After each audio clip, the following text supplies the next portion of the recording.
Well, it was a very special band. It was like a family kind of thing because we started when we were very young and we grew up together and we lived together and we did everything, we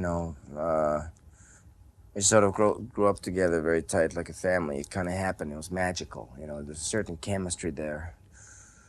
And it's actually, there's no other band that's ever come out of Finland and no other rock band that had so, at least that time, had, been coming out of Finland and getting worldwide recognition.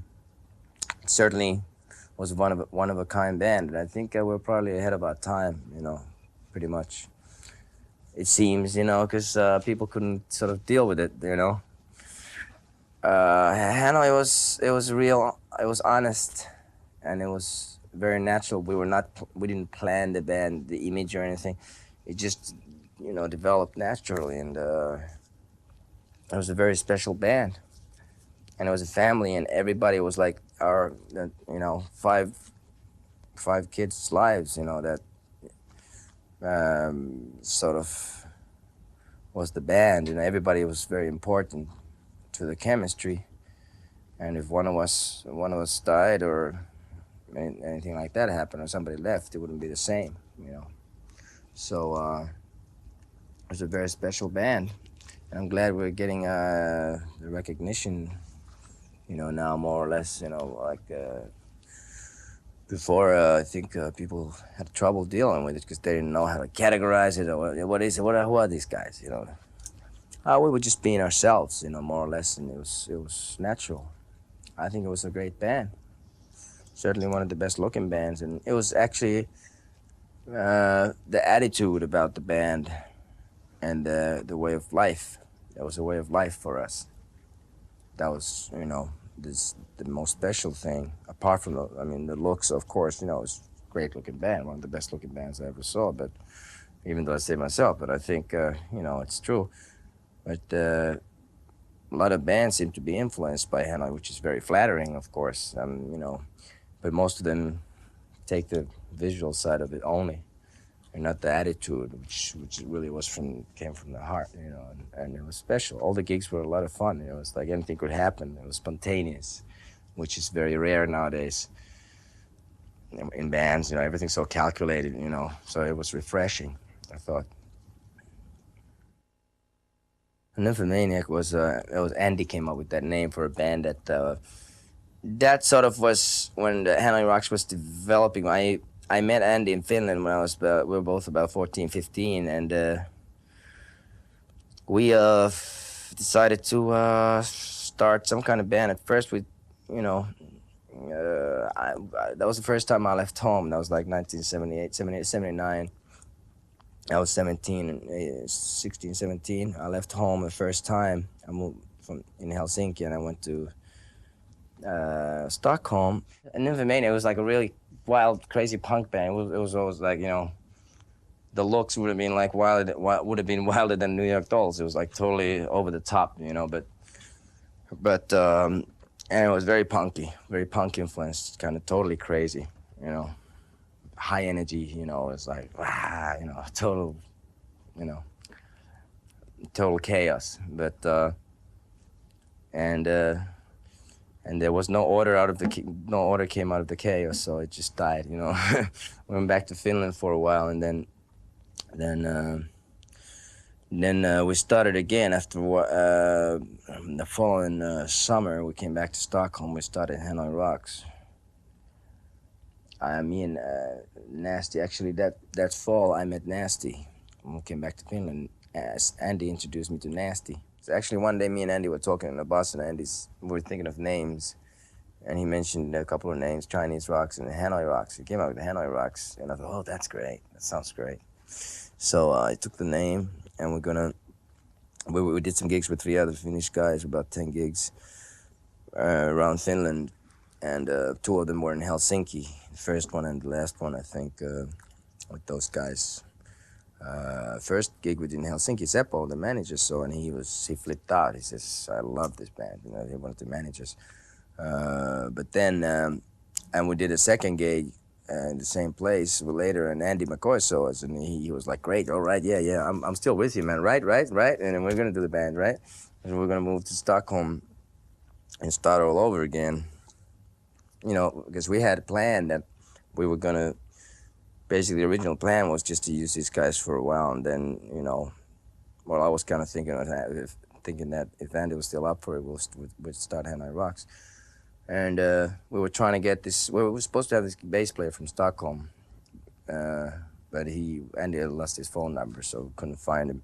So we took Sammy along with us, who was very young, 16 years old, and we had a Swedish drummer, Jip Casino, who lived in Stockholm at that time when we started. But basically, we just moved over to Stockholm, and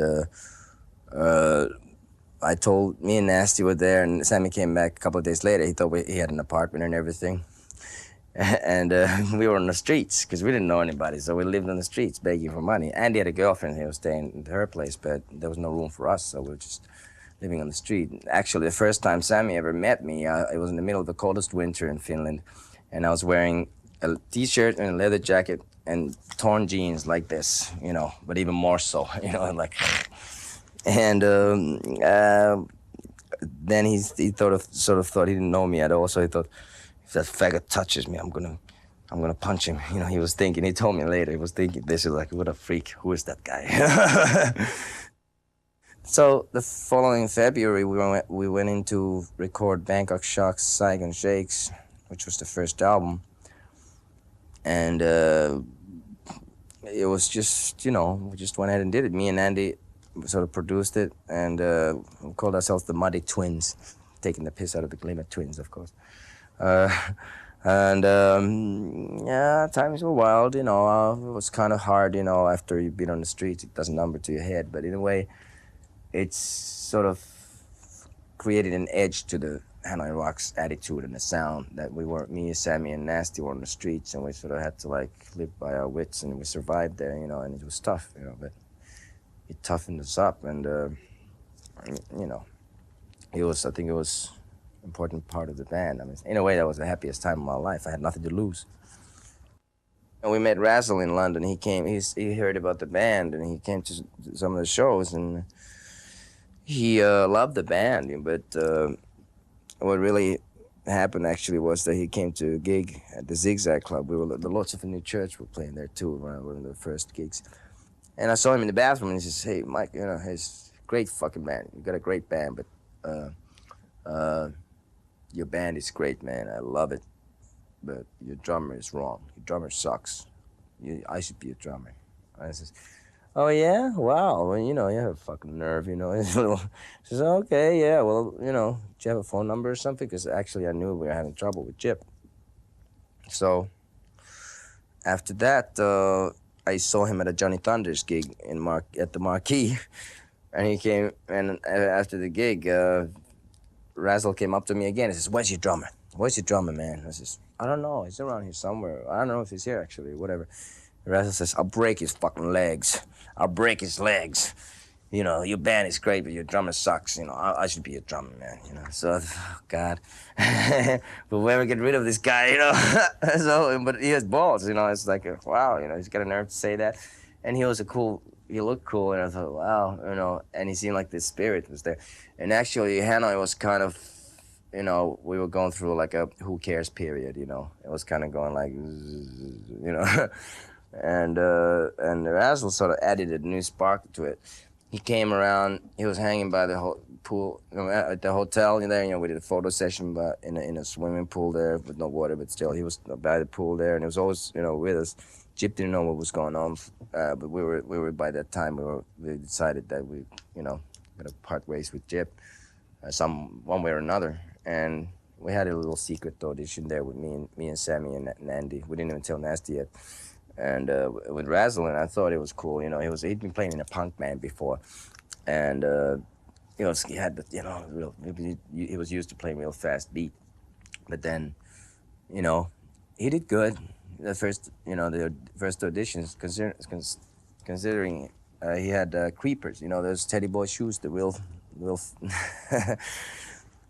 the real thick ones. And it's hard to play drums like that. So Anyways, he did real good, and I liked his style. You know, he had a certain style about him. He reminded me of Neil Smith of the Alice Cooper band, who was one of my favorite drummers. You know, and then we went back to Stockholm, and then we had a break.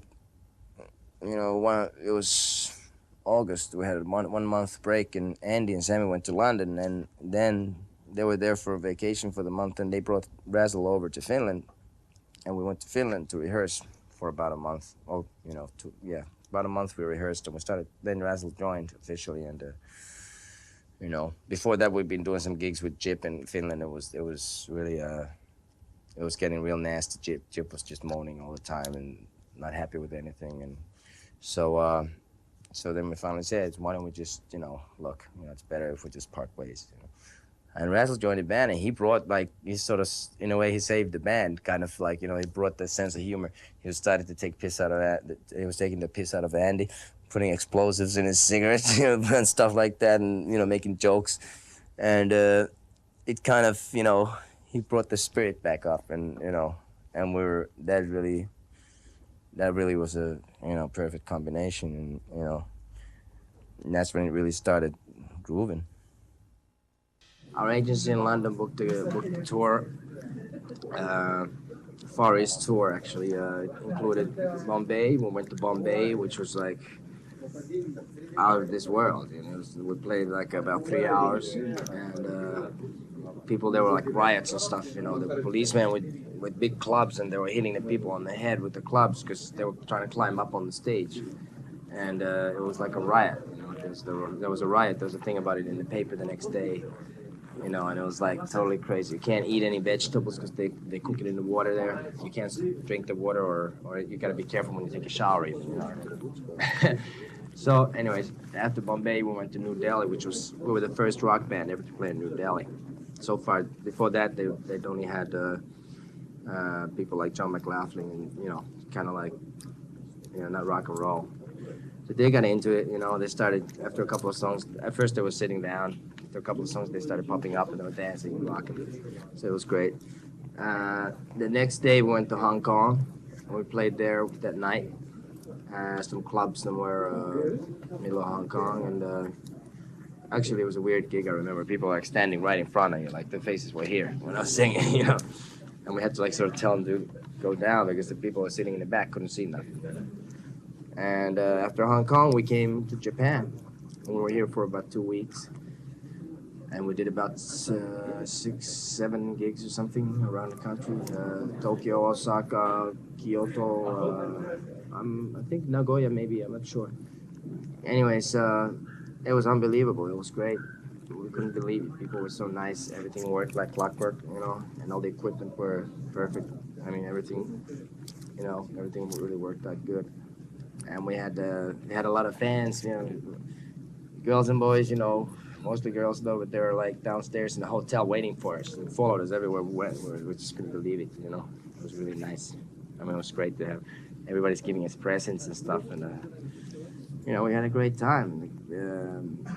The gigs were great. There was a great vibe there, you know, real positive, and it was a real nice experience, you know. I had about 5 plastic bags, and I couldn't take even all of them. I couldn't take them all back because it was too much to carry. Because I had so many presents from people, and it was sad to leave because we had such a good time.